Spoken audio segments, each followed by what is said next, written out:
Now I'm going to give you some urging on reading. The first book that I would urge you to read, one of the many, is Peak, Secrets from the New Science of Expertise. I've read this book maybe 5 times, and every time I read it, I go, about time somebody wrote something like that. It really has, now Anders Ericsson has now passed away. Is now the late, and actually, he was scheduled to come here 2 years ago, and he pulled out at the last minute. That would have been really something to have him here. But the reason that I bring it up is because in one of the chapters, they did a chapter on mental representation. This is what I want to share with you guys today, right?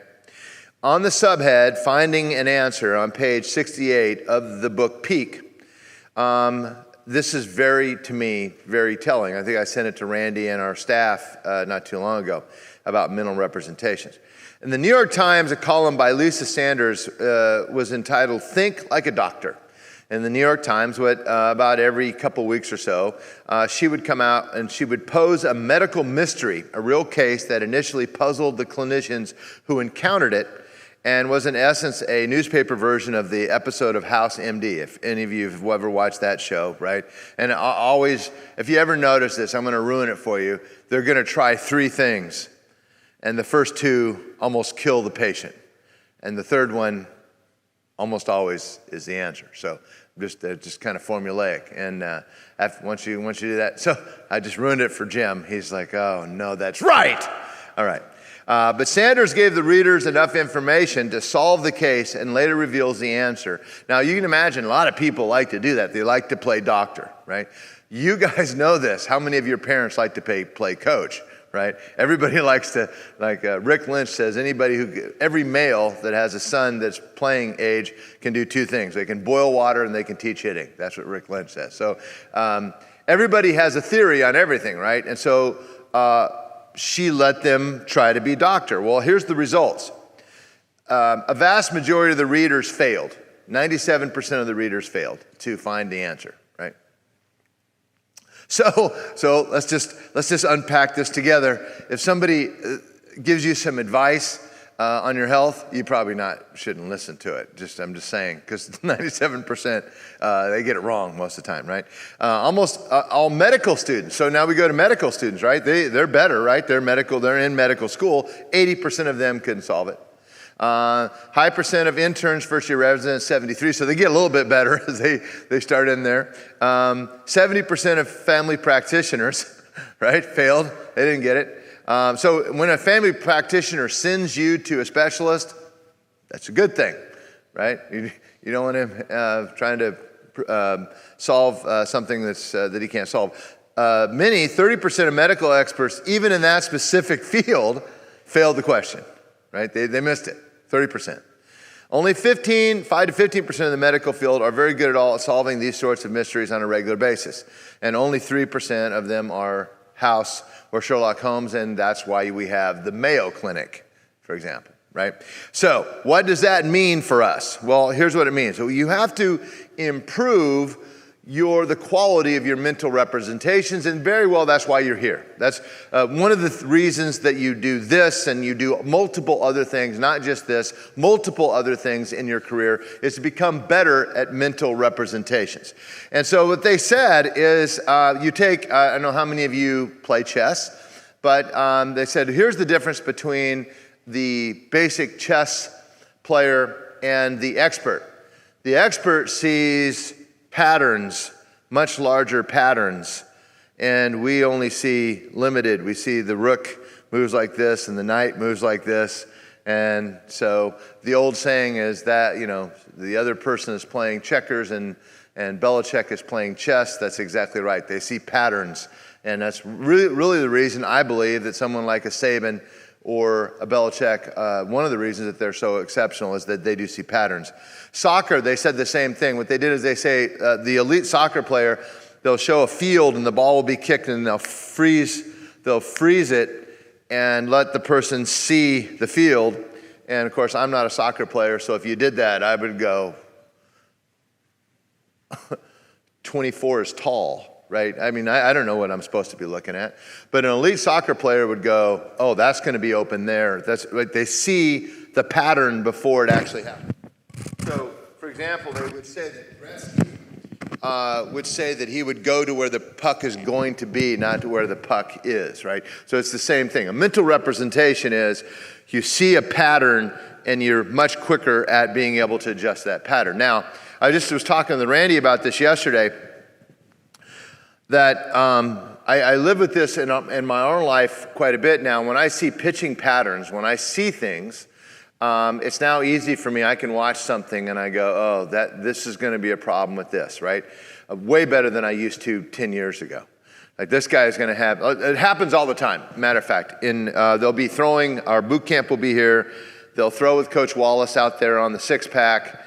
I'll watch it and I'll go, boy, he's going to have problems on posterior shoulder. And they'll get in the table and they'll sit in front of me and they'll look at me and I'll go, you have some problem with posterior, is your pain right here? And they'll go, how did you know? I don't know why that is the case, but it's pretty, right? It just kind of sticks out, right? That's your ability for mental representation. You're better. Now, taxi cab drivers in London are the ultimate of that because London is, right, they don't have streets that go north and south and east and west. They just have a bunch of stuff. And you actually will have 32 and a half A street, right? So it's really weird. And so to be a taxi cab driver in London, you have to pass out of these tests that are unbelievable. Now, what they found was that the brain, let me just put it this way, the brain of a taxi cab driver in London is different than a bus driver in London. Although they're driving London all the time, the bus driver is running the same routes all the time. The taxi cab driver has to run different, and his brain is completely different. And the way they make patterns and connect. So these are the qualities of mental representations that we have to be aware of.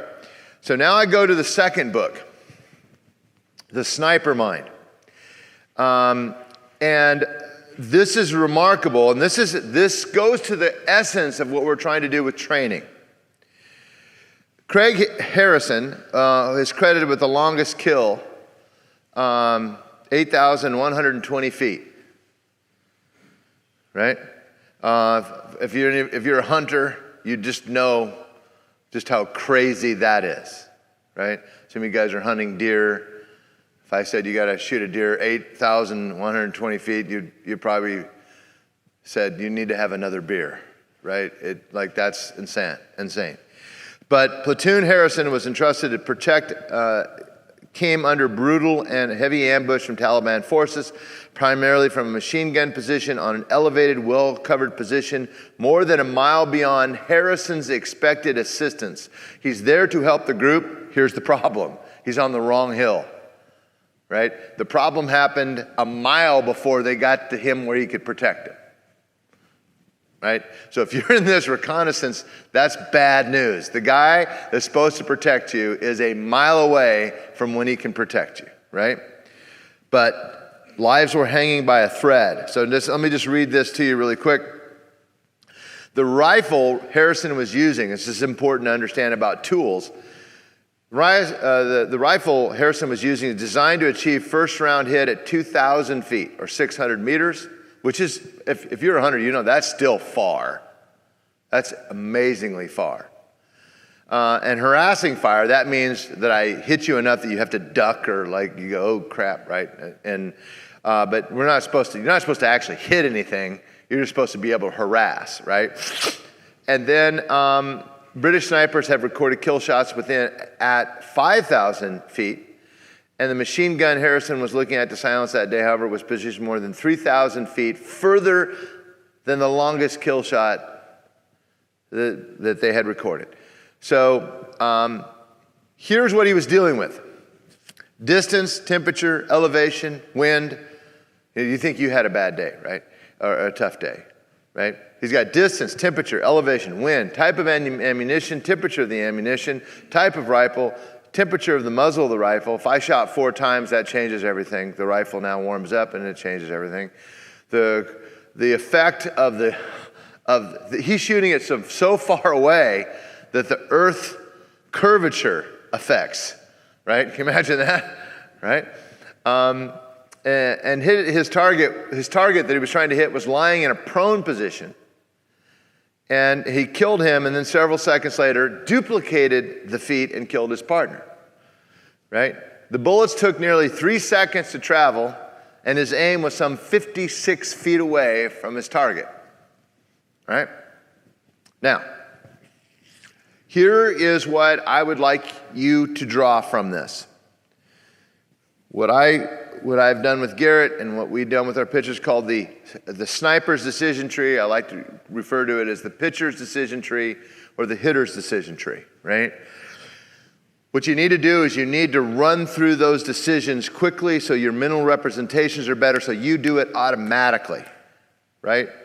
You make it personal. Make decisions based on your character and principles. You make it real. Empathy rewires the decision-making process. You make it credible. Weigh everything that you can. Make it actual. Be in the moment. Be hyper-personalized. Your brain is the ultimate weapon, ladies and gentlemen. So what is the disciper's decision tree? You need to know, and here's what I would say, that you sit down with all your players, right? Do you know your specific goal? Create the absolute clarity of your outcome. Know your exact situation. Know the tools available to you. Know precisely the obstacles you are facing. Know your capabilities. Know your personal limitations. And this is the teaching point. If you want to circle that or underline it, as often as possible, simulate challenges slightly beyond your current capabilities, right? That's very, very important. So keeping with the lessons of Peak and Sniper in mind, I'm going to forge a way forward for us.